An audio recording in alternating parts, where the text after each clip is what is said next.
अब इस न्यूज को आप लोग ध्यान से सुनिएगा। 26 साल का एक लड़का था, उसने सुसाइड कर लिया सिर्फ सेक्सटोर्शन रैकेट की वजह से। ऑनलाइन उसके साथ एक फ्रॉड हुआ, हम लोग उसको फ्रॉड ही कह सकते हैं। उससे सेक्सटोर्शन, सेक्स की यानी इंटीमेसी की वजह से कुछ वीडियोस कैप्चर हो गई और उसके बाद उससे फिरौती मांगी गई और फाइनली ये बात इतनी ज्यादा बढ़ गई कि उस लड़के ने सुसाइड कर लिया। अब इस वजह से मैं राजी हुआ, इस वजह से मुझे लगा कि आज मुझे इसके बारे में बात करनी चाहिए। और वो लड़का बेंगलोर का था और वो लड़का जिसका नाम अविनाश था, वो आईएएस की तैयारी कर रहा था। अचानक से क्या होता है, उसे फेसबुक पे एक रिक्वेस्ट आती है नेहा नाम की लड़की की। ठीक है, आप नाम पे मत जाइएगा, बट धीरे धीरे रिक्वेस्ट आती है, बातें होने लगती हैं। उसे नहीं पता था कि जो लड़की की रिक्वेस्ट आ रही है उसके पीछे एक रैकेट काम कर रहा है। धीरे धीरे बातें होने लगती हैं, बातें और बढ़ने लगती हैं, धीरे धीरे और क्लोज आने लगते हैं। एक वक्त ऐसा आता है कि वो लड़की बेंगलोर की नहीं थी, समझ रहे हो? वो कभी मिले नहीं एक दूसरे से, कभी नहीं मिले।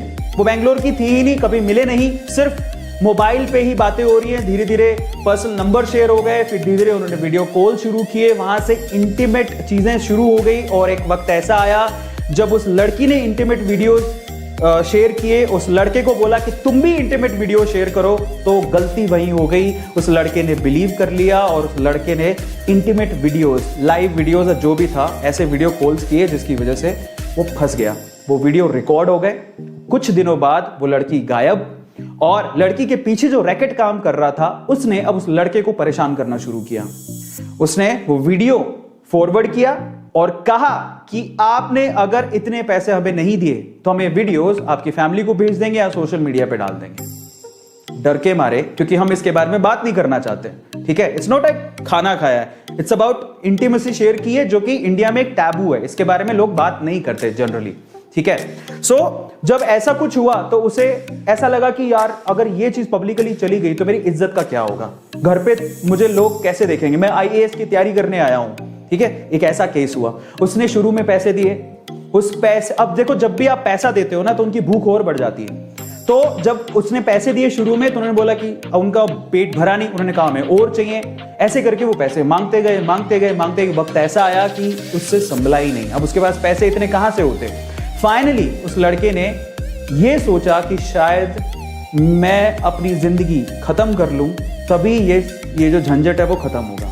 और वो लड़का दुनिया को छोड़ के चला गया। शायद अगर ये सब नहीं होता तो आज वो आईएएस की प्रिपरेशन करके कहीं अच्छा आईएएस बन चुका होता और हमें एक अच्छा आईएएस देखने को मिलता। तो उस लड़के ने सुसाइड कर लिया। बात यहीं तक खत्म नहीं हुई, बात यहां से शुरू हुई।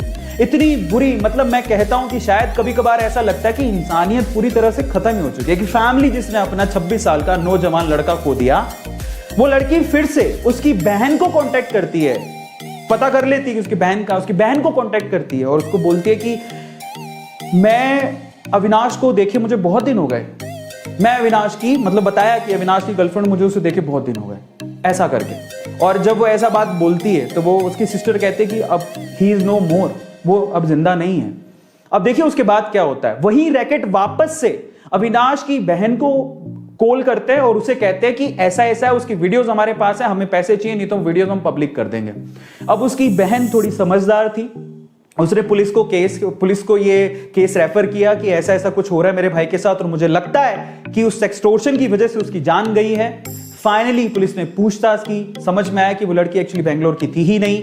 वो एक रैकेट चलता था कहीं राजस्थान में दूर और वहां पे कुछ लोग थे जो उसको बराबर से ब्लैकमेल कर रहे थे और उससे परेशान होकर उसने अपनी जान दी थी। ये पूरा केस था। अब आप ये सोचिए, और ये केस आपने सुना होगा, मैं आज इसके आगे की बात करूंगा। ठीक है, तो ये केस ओवरऑल हुआ था और आप सोचिए कि आप ये कितना बर्निंग इशू है। और अगर इसके बारे में ढंग से बात की होती घर पे, या घर पे बताया होता, पेरेंट्स ने इसके बारे में डिस्कशन किया होता, या घर पे लोगों ने डिस्कशन किया होता, तो शायद हमारे लिए टैबू नहीं होता और हम लोग इतने झंझटों में फंसते नहीं। ठीक है, आपने कभी फूड टॉर्शन सुना है क्या? खाना खाते हो आप, नॉर्मली खाना खाते हो, खाना खाने की अगर फोटो शेयर कर देते हो या वीडियो शेयर कर देते हो, कोई कुछ बोलता है? नहीं। इसकी वीडियोस या फोटोज आप शेयर करते हो या अपनी इंटीमेट वीडियोस या फोटो शेयर करते हो तो बहुत बड़ा टैबू है। बट वैसे करना भी नहीं चाहिए, लेकिन इसके बारे में लोग बात तक नहीं करते। ट्राई टू अंडरस्टैंड, समझ रहे हो? अगर बात की होती तो शायद इसे हम समझते और इसके प्रोन्स एंड कॉन्स को भी समझते हो, तो शायद ये सब दिन हमें देखने नहीं पड़ते। और आज ये केसेस बहुत ज्यादा बढ़ रहे हैं क्योंकि ऑनलाइन में सारे लोग बैठे, ये केसेस बहुत ज्यादा बढ़ रहे हैं। इस वजह से मैं इसके बारे में डिस्कशन करना चाहता हूं।